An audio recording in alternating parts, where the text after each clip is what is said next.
മുക്കം YMCAയുടെ ഈ വർഷത്തെ ഓണാഘോഷ പരിപാടികൾ CTV ഓഡിറ്റോറിയത്തിൽ നടന്നു.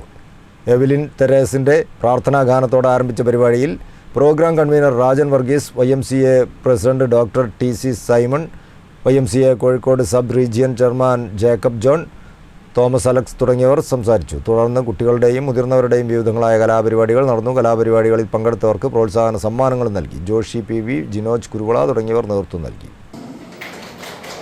Nancy Franco, Jennifer, Molly Curry, Joss.